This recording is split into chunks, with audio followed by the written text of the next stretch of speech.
What's the deal? What's going on? We live and direct. Yo, it is officially 12 o'clock.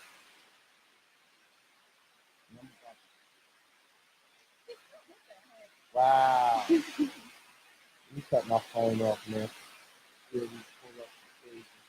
Hey, hey. Yo, what's going on, family? I'm going to wait a little while, wait till everybody get into the room.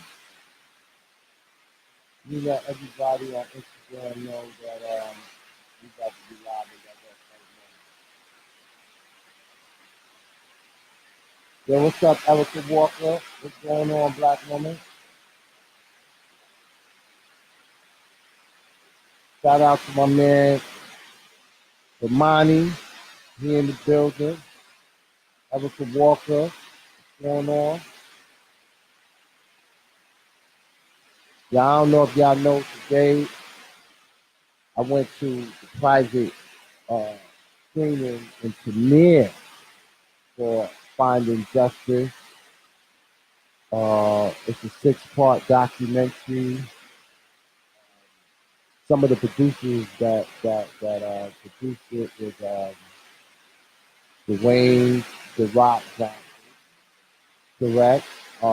Green Hampton, and also David. No. David.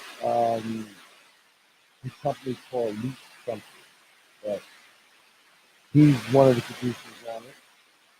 The audio's a little rough.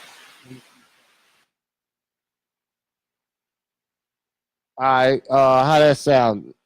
Give me a 1 if that audio sounds better. Oh, let me move it up. Let me see. Oh yeah, these. All right, how's the audio? If the audio sounding good, all right, he said so. Put a 1. All right, so the audio is good. Yeah, so that's where I just came from earlier. Vance screening. It was hosted by David Banner. What you think about David Banner? How you think he did hosting? David Banner was going in. He was going in. Yeah, he was going in. I just hope they air it. They not gonna air it because he was keeping it all the way real. I think they should use some of what he was saying as promotion in anticipation of every episode, you know what I mean, that comes out. Because there's 6 episodes today. We watched the one on Stand Your Ground. Stand Your Ground. They have another one. It's going to be on lead poison, one on the school to prison pipeline. You're going to have another one on voters suppression. Was that 6? No. How many was that? Missing 2, I think. But it's a list. I mean, we got a few weeks to go with it. Yeah. So, wasn't 1, 2 about like Flint, Michigan? Yeah, one of them is about criminalization of youth. That's another one. I forgot that. And then about the water poisoning in Flint. So, yeah. Yeah, no, it was good. It was a nice production. Mm-hmm. Put together well. David Banner, like we said, he did a good job. But I still was just, I don't know. I was still wanting more. One more what? Oh, wanting more? Yeah, I wanted more. Yeah. I can't wait for people to, take a look at the first episode. But, the marching, the asking, the pleading, I just felt like it was more of that. And I'm more with what David was talking about. More of that, more activism than actual. More action. Action, yeah. But the takeaway from everything is that this is something that is happening, and it's happening all around the country, because many of the issues that was happening in other places, we see that happening right here in Atlanta. And I don't know if everybody's familiar.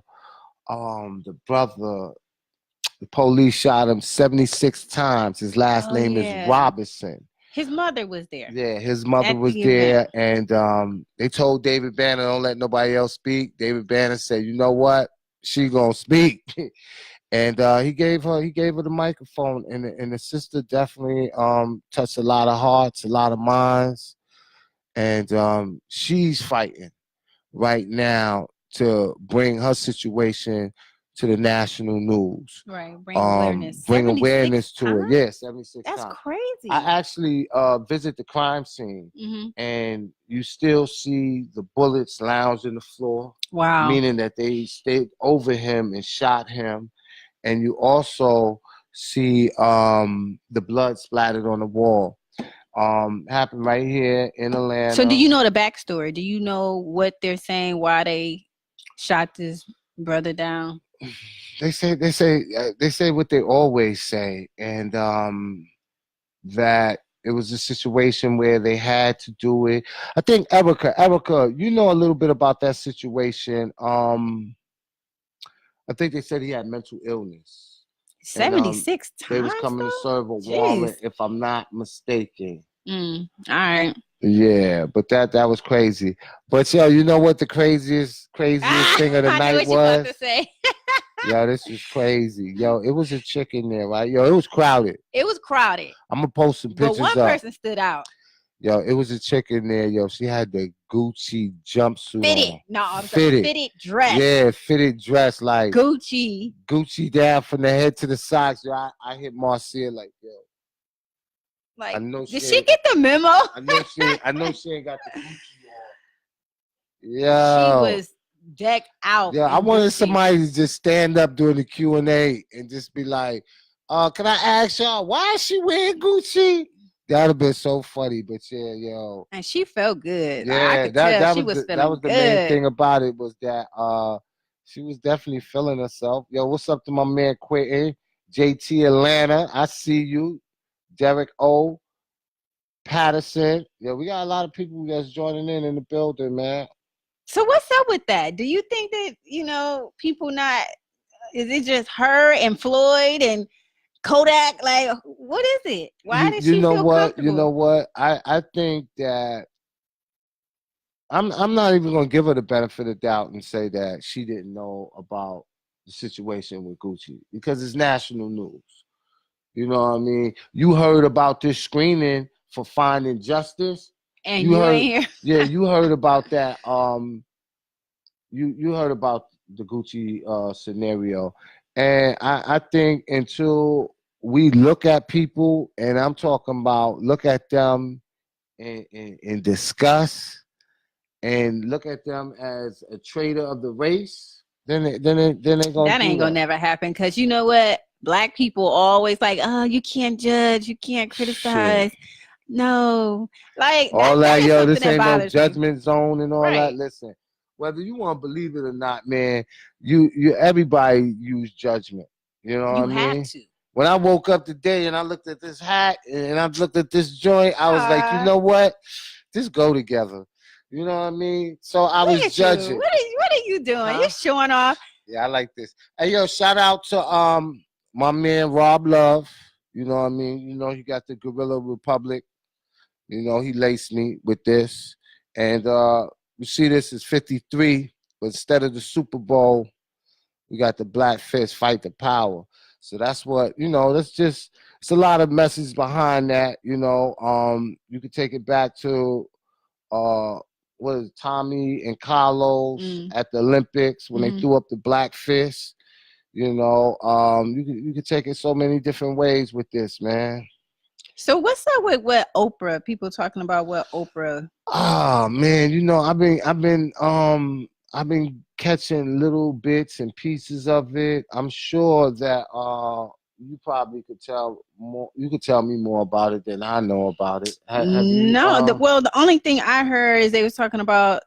She commented on Michael Jackson's documentary, Neverland.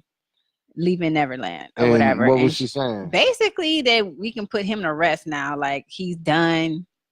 I guess the sentiment was, okay, we're done with Michael Jackson. After seeing that, she has no more time, energy, no more love. Like, so that basically that's what, I guess everybody been coming at her for that though. Well, this is what I will say, right? I haven't seen the documentary. I don't plan on seeing the documentary, but I know throughout time it's gonna probably be one of them days where it ain't nothing to do, and that's on, and I might just turn on it just to see. But I'm not even trying to. Just me knowing the backstory that these two individuals lied.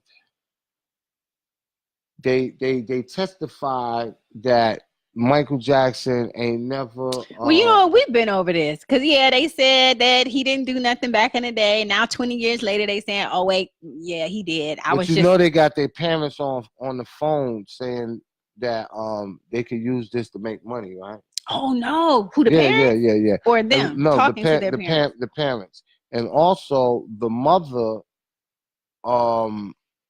sued. I think she sued one of those department stores or something like that, and they found out that was a fraudulent suit. Like, there's a whole lot going on with the family. All right. And from what I'm hearing, the documentary is just with these two individuals, both of them that prior said that nothing happened to them. Like, you didn't interview none of the prosecutors, none of the other people, the maids, different employees. Like, this was clearly a bias documentary. They ain't interviewed none of the family members. Michael Jackson is dead and gone. Why are they doing this then? Just to further put black men in a negative image. Like, why? What is the point? That's always the reason, but there's other reasons. Money. HBO to make money. Yeah, they're gonna make money off of this dead icon. Yeah, dead icon. You got to think, when Michael Jackson passed away, he was #1 on iTunes. Michael Jackson, before he passed away, his money situation wasn't all that. But as soon as he passed away, and that mess was suspect. I mean, because they even just talk about when he passed, like that week, and how he was, rehearsing for his little, for his concert or whatever, that he seemed great. He's saying, you want to read that, Erica? Yeah. Erica said, "Can we let dead people rest? We got live folks suffering. That can be helped. That can be helped. Absolutely. And that's why I don't want to spend a lot of energy on it. But what I do want to say, right, is that it's real suspect that Oprah Winfrey was a very, very close friend to Michael Jackson." Who? Oprah Winfrey. Right. Was a very close friend to Michael Jackson. Why is she speaking on it? Listen, when you in that circle, especially that Hollywood circle, right, and you part of that upper echelon, they tell you it's a certain code that you're going to follow, because they all got dirt on each other. So I'm saying, do you think the powers that be say, "Hey, look, Oprah, we need you to put some oh yeah, absolutely, stuff out absolutely. Because see, this is the thing. Everything, and this is why you got to understand. Just imagine if Diane Sawyer, not Diane Sawyer, well, one of those, I don't even want to say, because I don't even know if she's deceased. I don't even know none of these white journalists. But just say the most prominent one of them.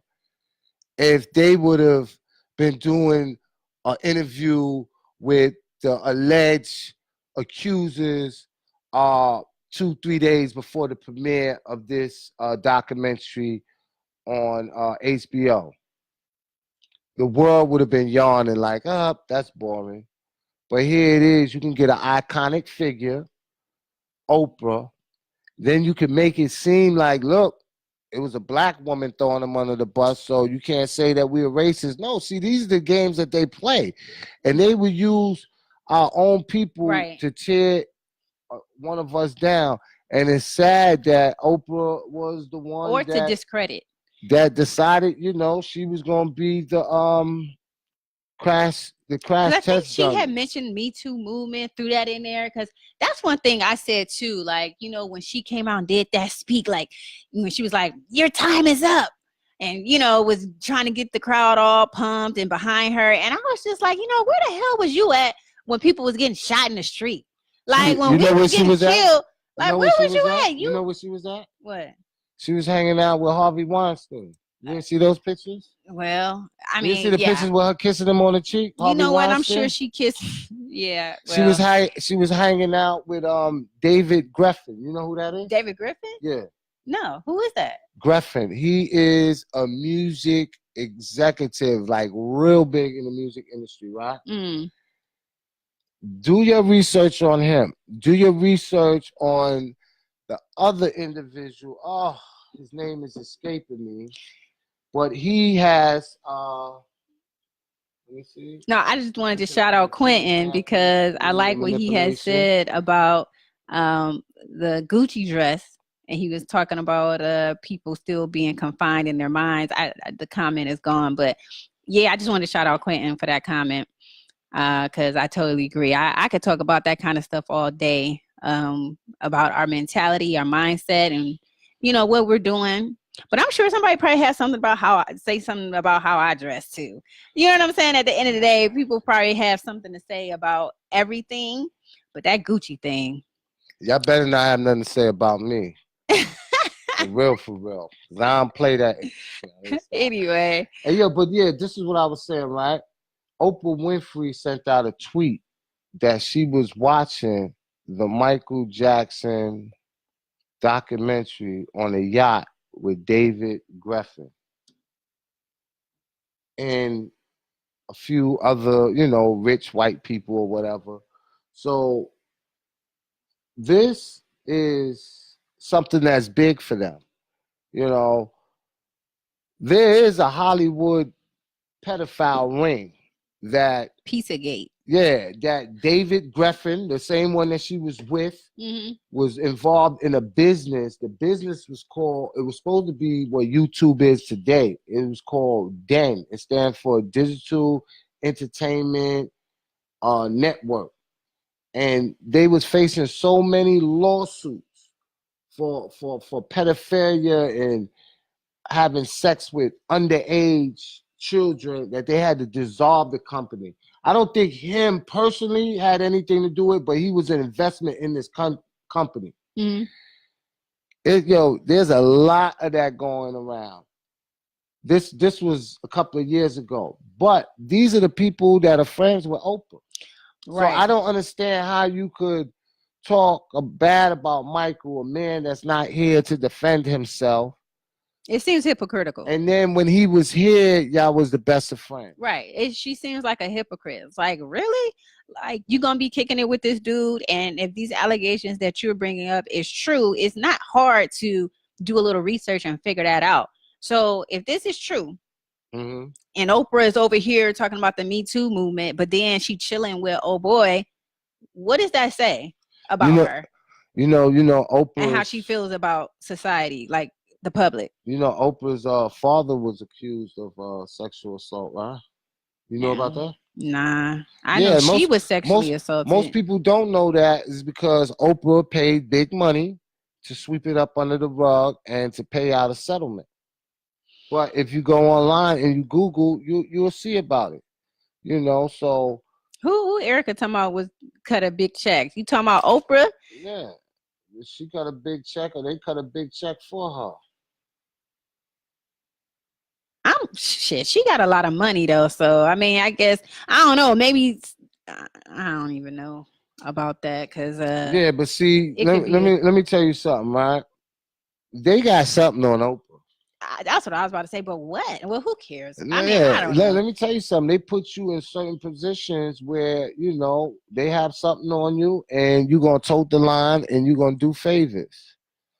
So that's why when you unboard and unboss, you can speak truth to power, and you ain't got to worry about them. Right. She ain't said not one word about Ed Buck. Y'all know who Ed Buck is? He is the rich white Democratic donor that donates hundreds of $1,000s to the Democrats. He's gay, and 2 individuals within the last 18 months, black males, was found dead in his apartment from drug overdose. You didn't know about that? Of course not. Who knew about it besides you? No, I'm just playing. Ed Buck. Now you know about it though, right? No, seriously. 4 dead black men? No, not 4. 2. I thought you said 4 dead black men. Whether it's 4, but it was 2 within 18 months of each other. Not one Democrat said anything about it. You know what? It's time. You know what? The sister, what's her name? The one, Latanya, that was at the event. I am with her 100%. And y'all let me know in the comments what y'all think. Sister from Black Votes Matter. Black Votes Matter. Yeah, shout out to her. Tanya Brown, right? Latanya Brown. Hey, look, she was saying it's time for black people to become self-governed. And I totally agree with that. Like, we need our own government within ourselves, like a sub-government outside of what's going on in, mainstream society, because apparently we're not getting done what we need to have done. Right. We don't have the voices representing us that we want to represent us. Why can't we organize and get our own shit popping? Like, seriously, how hard would it be for us to get that together on our own? Because what you're talking about, everybody's corrupt, everyone's paid off, and it's like, it's not a secret. Everybody knows it. Yeah. And we're living like this. Yep. So, I mean, I don't know. There is brothers and sisters that was out protesting, and the only time you're going to hear about it is with them on Twitter. Now they got a little momentum going about it, but CNN, all these mainstream media outlets, and even so-called black media hasn't picked up on it. And sometimes, but why is that? Because we talked about that. You know what it is? Until it's sensationalized in white media. But see, that's a lot of people are not gonna what's that? I talked about it. I've been tweeting about it. It's a sister that's really on the front line. Every time her feed come across my feed, sometimes I don't even just read it. I just retweet it, and she's going real heavy about holding them accountable. But that's the problem. A lot of the black commentators and people that we see on television, the organizations are ran by white people. So once again, they're just putting a black puppet out there, and it's not really coming from the hearts and the minds of our people. You know what I'm saying? The issues that really are important to us, they're just basically regurgitating what the white channels are doing. Yep, using all their talking points. And that's why it's very important that we continue to be the independent voice of black people. We continue to have podcasts and utilize whatever platform is available to us to put these podcasts out. So that's why you can see us, you can actually hear us on iTunes, Google Play. We're on Spotify. We're doing this Facebook Live. I might take the video from this and put it up on YouTube. And that's another thing. Make sure y'all subscribe to our YouTube page. It's Necessary Blackness Podcast. Make sure you share it. And also, last week we got a few donations. Mm-hmm. We got Cynthia Robinson. We got Kurt Williams. And who is this? Tina. What's that last name? What is this? I can't reach over. Well, shout out to Tina. So we got individuals. But thank you. No, shout out to all of you. Thank you so much. We got individuals that are donating. If anybody's interested in helping us continue to be that independent voice, make sure you donate. You can go to elementarygenocide.com and there's a donate button on that page, or you can also hit $, Rahiem Shabazz, and I think that's the Cash App. But cool. But you know what else I want to talk about just a little bit? What's up? everybody loves this guy. Who? Okay, and I brought him up to you earlier, and Sean King. Everybody don't love him. There's a lot of people. There's a lot of people that be going white in people. on him. No, black people. Black people be going in on him. What? Okay, well, you know, I told you I just had a kind of a little issue with him recently. What's it? Well, there, let us know. Well, what we got to come to his head. No, disrespectful. No, all about Bernie. Him caving for Bernie. Yeah, yo, for real, man. Yo, I know we got a couple of people in here. Y'all need to drop some comments on that. I move around, right? So I'm on social media. I'm not on social media. I got a lot going on, and I missed out. But when I did come back, I started seeing this Bernie So Black. What is it called? Bernie So Black? I don't know. Bernie is so black, whatever that is. Like, yo, come on, man, for real. Stop playing, man. I know y'all not doing it like that.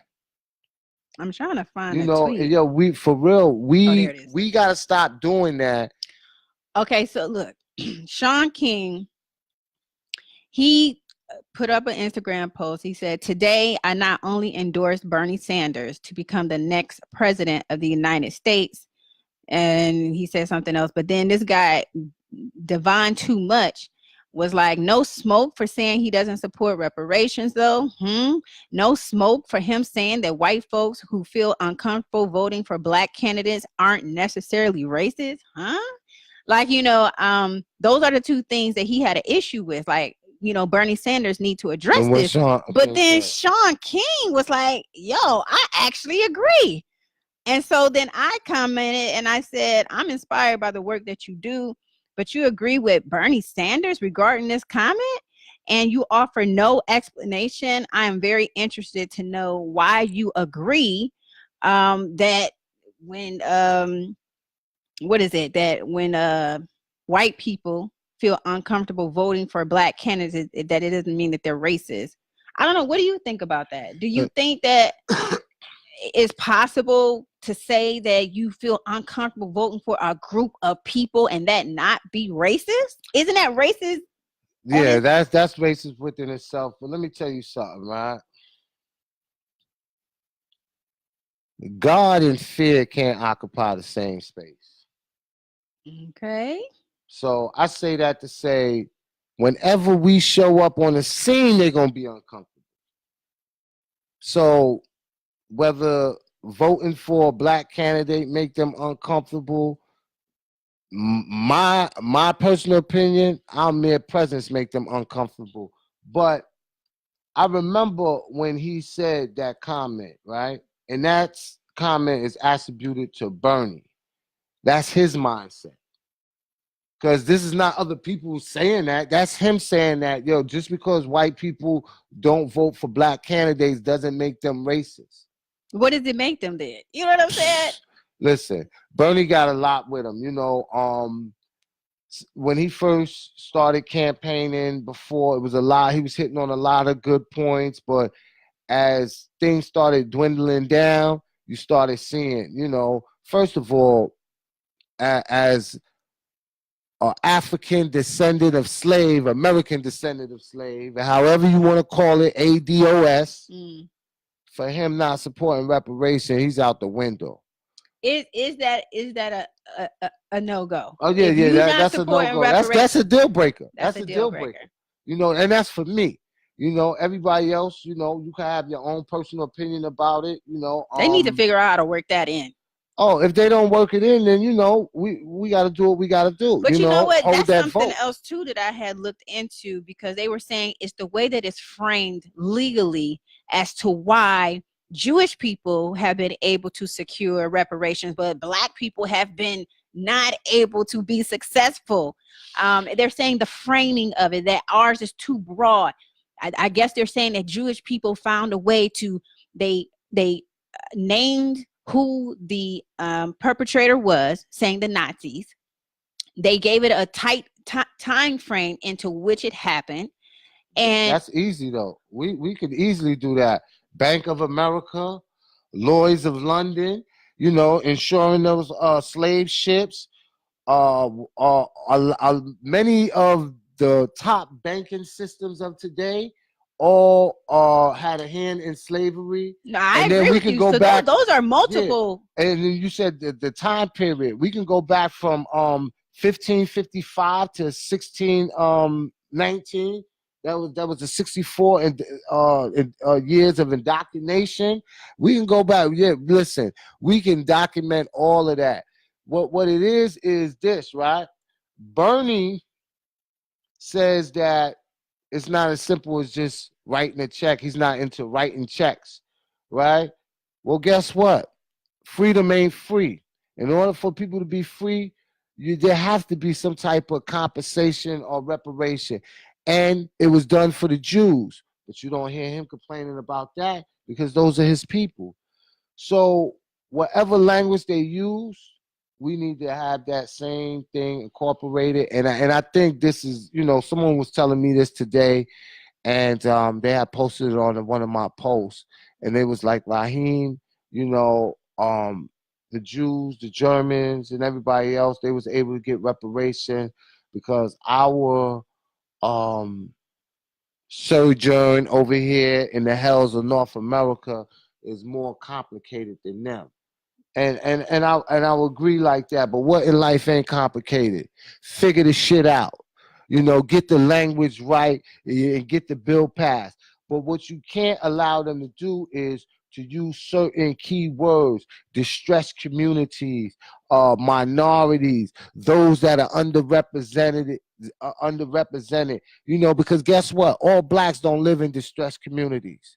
When they talk about free health care and affordable housing and education and prison reform, that's really going to help blacks. And this, first of all, everybody ain't a criminal. Just people that look like me. Nah, let me stop. But no, you can't, that's not a black agenda.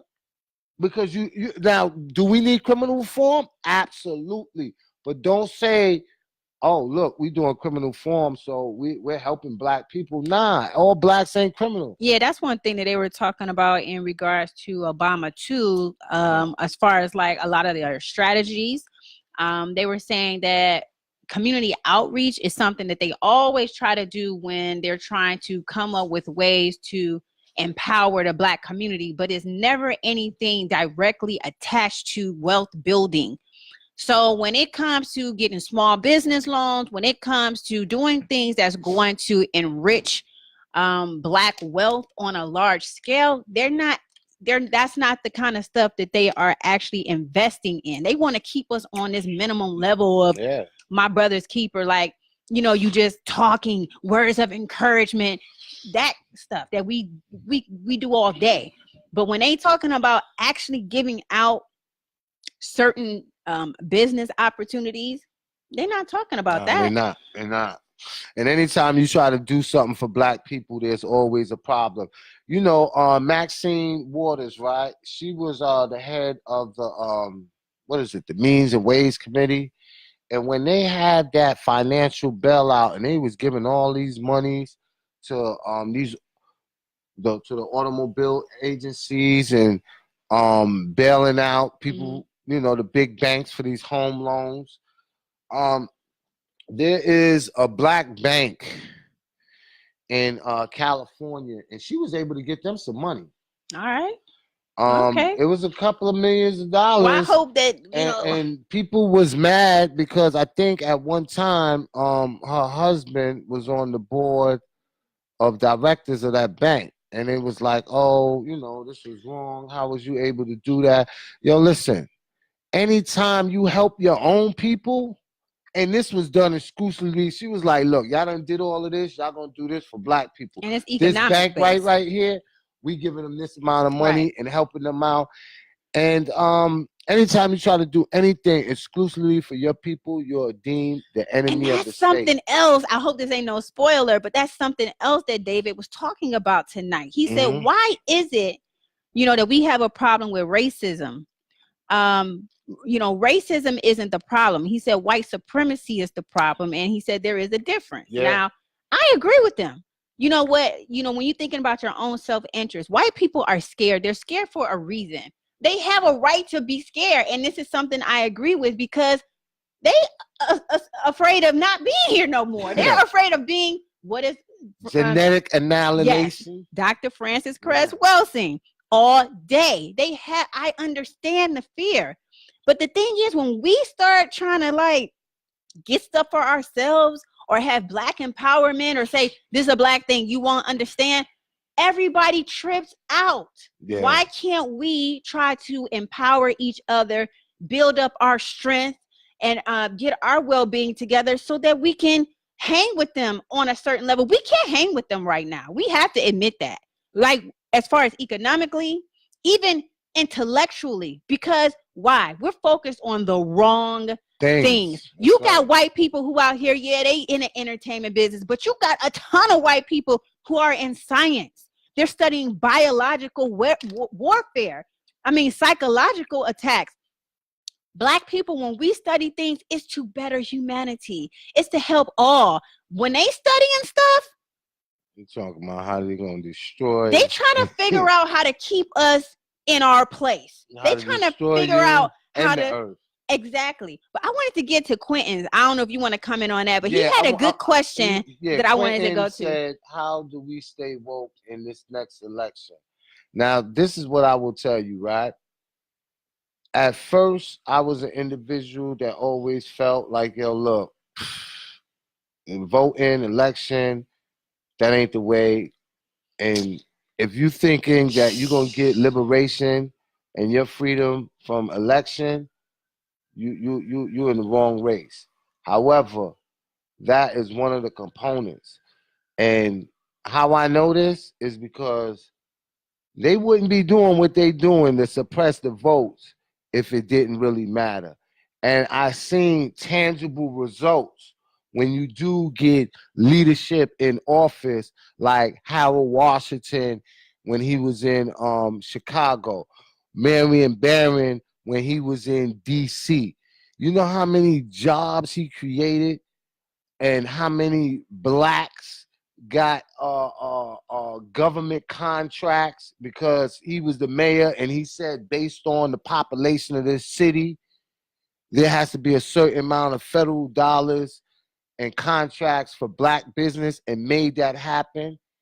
Andrew Young, or was it Coleman? One of them that's here in Atlanta. So you got to have the right politician in there. Now, with this next election, let me tell you how crucial and important it is. When ADOS started trending, the first thing they did was get their black neons to denounce it. First, it was Russian bots and this, that, and the other. Now, it's a requirement for every presidential candidate to answer, what about reparations? What they tried to say was Russian bots and that this movement and see, something that I think is very important. Number one is we absolutely cannot let them off the hook. I mean, and it seems like that's kind of like what you're saying, holding them accountable. Like, hey, look, no, y'all gonna address our concerns and our issues. And if you do not satisfy the questions that we're asking or our interests, you're not getting our vote. It's not gonna be an easy walk anymore. Like, I felt like that was my one grievance with Hillary Clinton and black people. They was just voting for her because she was a Clinton. Just off her name alone. And nobody wanted to vote for her. Nobody wanted to vote for Trump, and so they voted for her. Well, I was cool with Jill Stein because I felt like the things that she was talking about, trying to get for college free for everyone, trying to get the health care, like everything Jill Stein was talking about was right down our alley. But we didn't want to give her the time of day. Why? Because people were stuck on Hillary Clinton. I'm like, what is her platform? What is she offering you? They don't know any of that. Nah, they don't know nothing about They just want, yo, we got to vote for her so Trump don't get in the office. Yo, listen. Right. Trump, let me tell you something. And look what happened. Yo, people was going crazy. Oh, my God, Trump is going to be president. We're not going to survive. Look, we 2 years into the presidency, and we all still here. Like, yo, y'all got to stop hyping this shit up, making it, worse than what it actually worse. is. It was bad. Nah, it was bad. But listen, shit is bad now. If we can survive slavery, ain't nothing that Trump is going to do that's going to be that's going to really be detrimental. All right, yes it is. What? Because when you think about the Supreme Court, even they trying to get rid of the old girl so they can have more of a majority on the Supreme Court. Yeah. Now there's some big cases that's coming up. That's a lasting effect. Oh yeah, and for the next 3-4 generations. And that's life. Yeah. Those judges sit on that bench until they die. You know what I'm saying? But listen, so we never had a Supreme Court justice that was favorable to blacks anyway. You know, the one what was the Latina sister name? Sotomayor, something like that. Sotomayor. Yeah. And Keegan. Yeah, Keegan. So yes. They you know, and it's good to have them there, because when it comes to you know, they sometimes their vote or their decision was the one that, you know, made everything go through. Well, see, that's the thing, though. When they're more conservative versus being liberal, there are paths in which you can pretty much predict how they're gonna vote. You know what I'm saying? These are the same people that was Supreme Court justice when they rolled back the Voting Rights Act 2 years ago.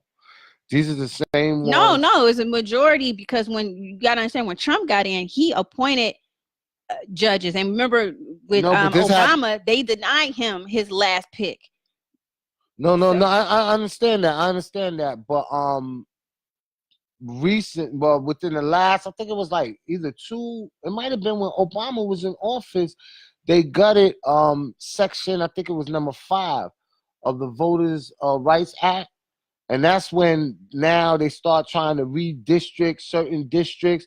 If I'm not mistaken, this happened under Obama. If anybody knows, but that's the thing.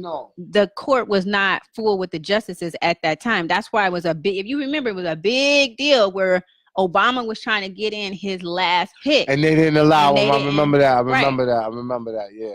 So that's why I'm saying with Trump, even the things that he's putting into place with his executive orders and things of that nature, that stuff affects us big time.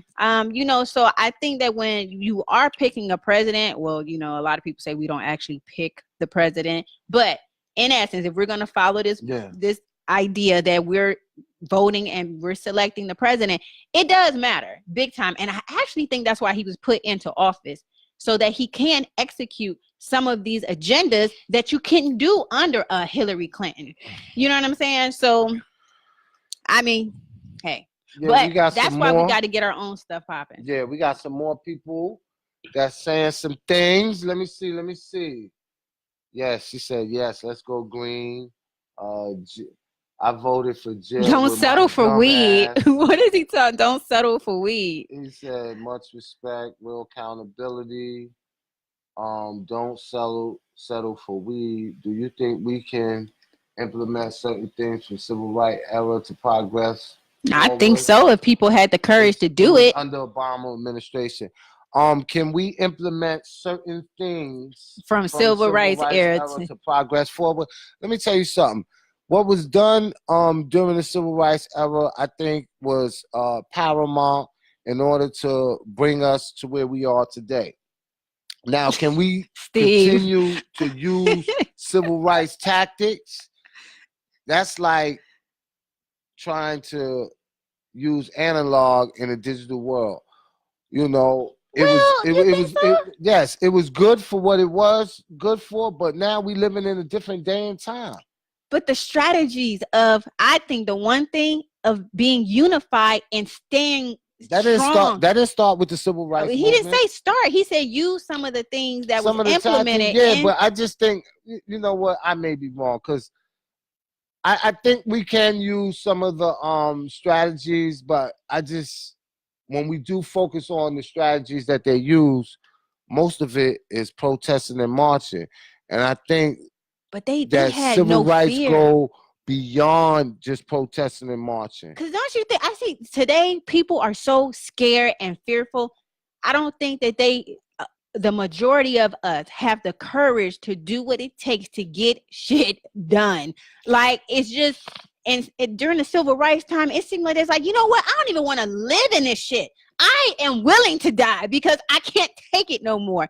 So I think people nowadays, we're comfortable. It might get back to that level where people feel like that. What's it gonna take? More people getting killed in the street? Nah, more people having dirty ass water?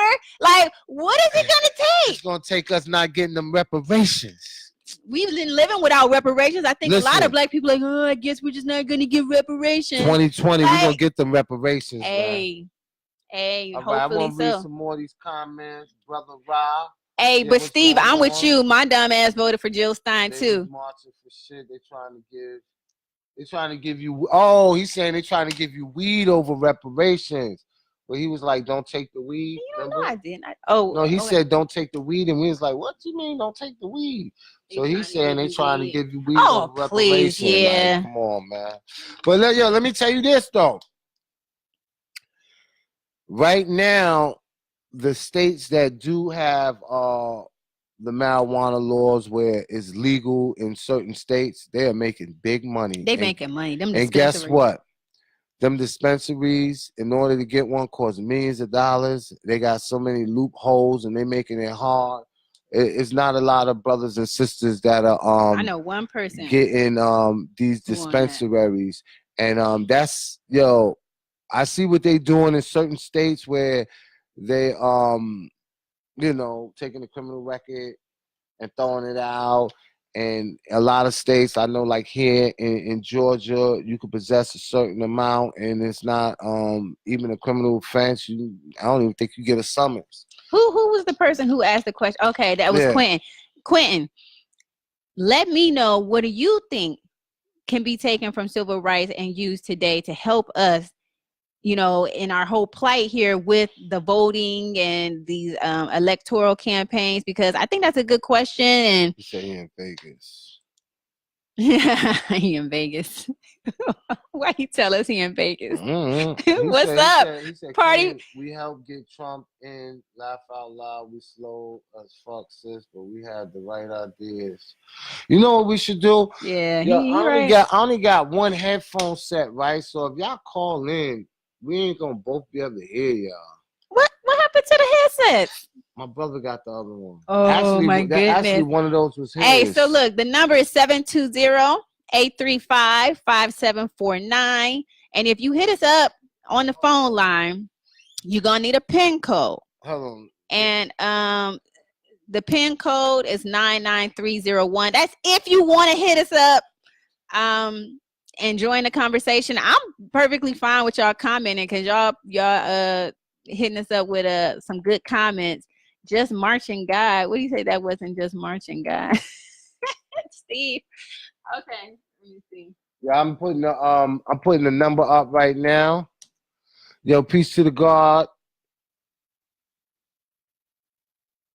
The God trade.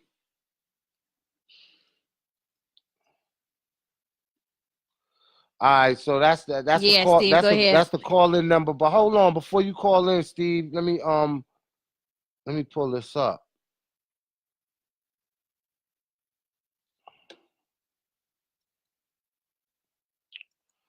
No, I gotta go to the website. Yo, can you hear me in the headphones? Oh, you ain't got them on, huh?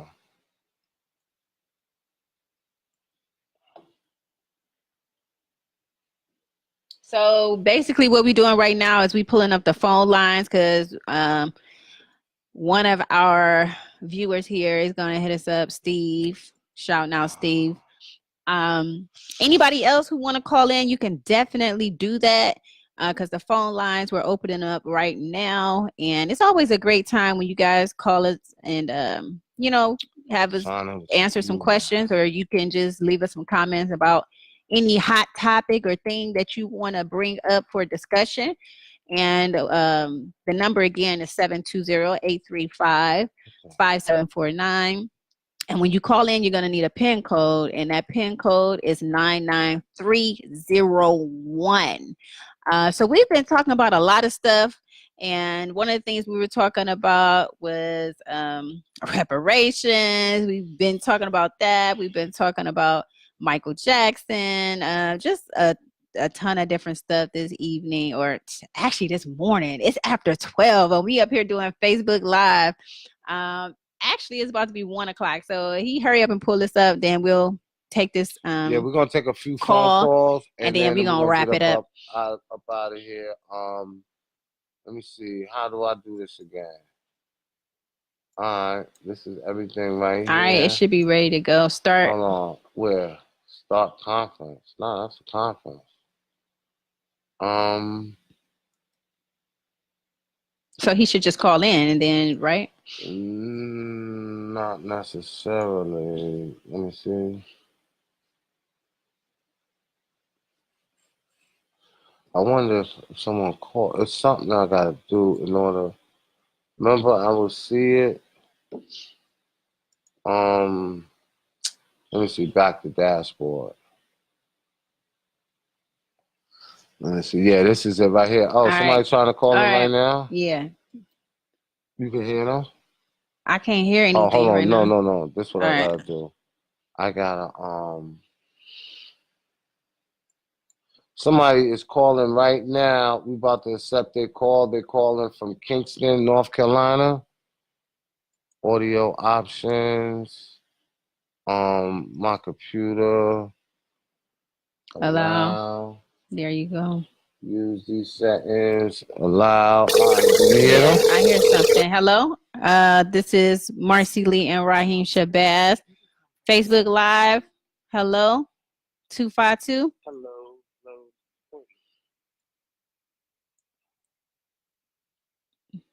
I'm not hearing anything. So not if you are nothing. Hold on 1 minute.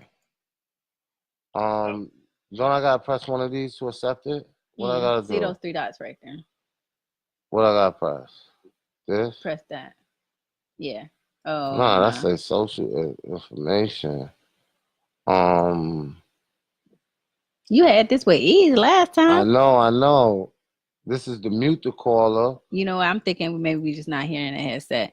So if you could, whoever is calling in right now, if you are talking and we're not hearing you, could you push 1 or 2 to let me know? Because we have you pulled up, but I'm not hearing anything. Too many of you looking for reparations that haven't done the work. My ancestors done the work, homie. Hey, Lee, my ancestors done the work. Hey, the Jewish people, what work they did? The Japanese people who got their reparations. So you don't hear it? I don't hear nothing. Hello. All right, we ain't doing this phone thing because I can't get it right. Who's this calling? Somebody's calling from North Carolina. Yeah, they're calling from Kingston, North Carolina. The last 4 digits is 7633. Yeah, look, I'm trying to get you. Matter of fact, let me see something. Man, listen. Remember the last time? What did I do last time? Let me see. Share screen. What's this? Which one? That's mute your microphone. Invite others. Record. What's this? Mute everyone. This is a hangout. I just thought you just clicked on it last time. Hang up. Oh, well, we're going to have to get this figured out. Hold on. Choose your audio device. Stereo headphones. Default headphones built in. Hello.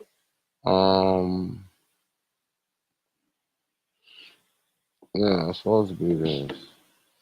Yeah, I don't know what's up, man. It's taking too long, so let's just go on back to the conversation. Yeah. Because, but you know what, though? We're going to, when the next time we're doing a podcast, you know? I don't know. We'll I don't know. All right. Well, next time we do a podcast, we definitely gonna have the phone lines open up because I know y'all wanna 99301. Yeah, that's the PIN code. Oh, okay. I see. I don't even know the pin code. But yeah, we're gonna open up the phone lines. Last time we opened up the phone lines, it was lit. A lot of people was calling in, and the conversation and the feedback was priceless. Because let me tell you something, right? I'm not one individual that claim to know everything, but I know a little bit about some things, and I done seen some things, and I think what make people resonate with me more so is not because I have this vast amount of knowledge, is that I would take the time to learn, and I'm not afraid to speak the truth. Right. And I think that's a problem with a lot of our people, and you definitely got to be unapologetic, man. And that's why I like David Banner. Like, it was some white folks in the audience. He did not care. He did not care. Bit. Someone asked him how white folks can help, and he was speaking his truth. He wasn't all the way disrespectful, but you could feel the anger, you could hear the passion. And he didn't care if they felt uncomfortable. They need to feel uncomfortable. And he said his response to that question was, treat our children the way you want somebody to treat your children. Treat us the way you want somebody to treat you. It's real simple, white people. It's real simple. So I think that, him being real transparent and keeping it all the way 100. Yeah, he was keeping it all the way 100. That's what we need to do. And I feel like so many times, because like me, I feel like we are both people who speak the truth, our truth, and how we see things. And, we don't hold back. But a lot of times you receive backlash. You receive people who want to reject you because you're not fitting into the status quo. And that's one thing I feel like is missing out there. Not enough voices speaking up and speaking out and telling the truth about stuff. That's right. So, and one of the questions that they asked was,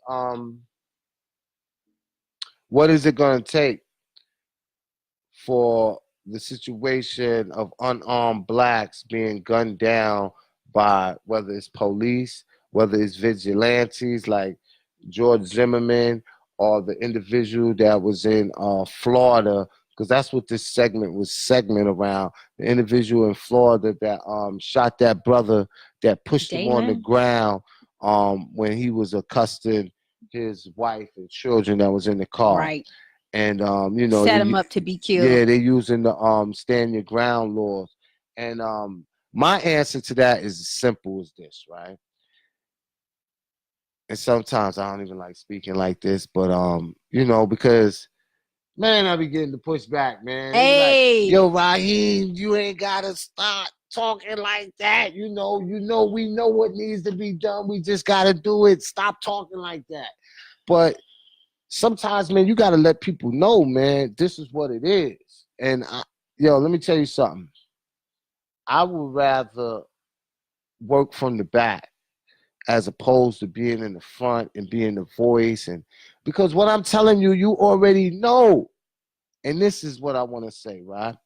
Until white America has a pearl clutching moment, especially the white women, when they clutching their pearls and they crying because their sons and their daughters is being inflicted with harm and dying in the streets like Black America is doing, then that's when it stops. If they don't have no pearl clutching moment and they able to continue to go to the country club and sip their mint juleps. See, that's what they've always been afraid of, right? What? That's what white people have always been afraid of. Even from slavery time, they was always afraid that we was going to rise up and give them what they deserved, right? That's what they was always afraid of in the movie. That was done with the old boy that they try to say did some rape or something like that. What was the movie? You talking about with Nate Walker? Yeah. Yeah. That was the Nat Turner movie. So every time these situations come up, like what you're talking about, they're expecting for us to rise up and do something, but we never do. Why? Because for the most part, we've been neutered. Like, we've been trained. We know what to do, what not to do, what the backlash will be. Let me hold on. I didn't mean to cut you off, right? I just want to read this comment, right? Lee Butler. I am not your homie. Perhaps you should read the comments prior, the one you read. I'm a 70-year-old educated black woman. You're on Facebook trying to figure out your communication system instead of having done that prior to your telecast. That's my point. You need to be ready and not be getting ready. Wait, can I respond? Because I know what you're going to respond. This kind of stuff I'm not. does not You know bother what? me at You all. know what? Look, listen, hey, Lee. one thing I'm not going to do. No. Hold listen, on. let me finish. One thing I'm not going to do. I'm not going to disrespect the elder. You said you were 70 years old. I apologize for confusing you saying homie and you an educated black woman, and I'm gonna leave that there. I'm not above apologizing. I'm gonna leave that there. You 70 years old. That's why I was saying that's why he said. Well, woman. You can say what you want. Yeah. I'm done with that. You 70 years old. Your argument ain't with me. Yeah. So yeah, I want to apologize too. You're not gonna get that kind of pushback from us, not from me. So if I've offended you in any kind of way, I apologize. And for calling you homie, it was endearment. It wasn't anything disrespectful. So I will just try to watch. I can't watch. If I'm talking and I'm doing my commentary and it slips out, I apologize. I just want you to know that I did not mean any disrespect. But you're saying we're trying to figure out. Yeah, we're trying to figure out. We're new. We just wanted to hop on here and speak to the people. So if you are unable to understand that, once again, I'll apologize. I just don't understand. Like, I apologize. I understand you're 70 years old, but don't. It's okay. We We're get good. mad. Let's move on to the next thing. No, we this apologize. is what I want to say. All right, we apologize. We beyond that, but we apologize for calling you homie. But I want to see what happened when a white man called you a nigga.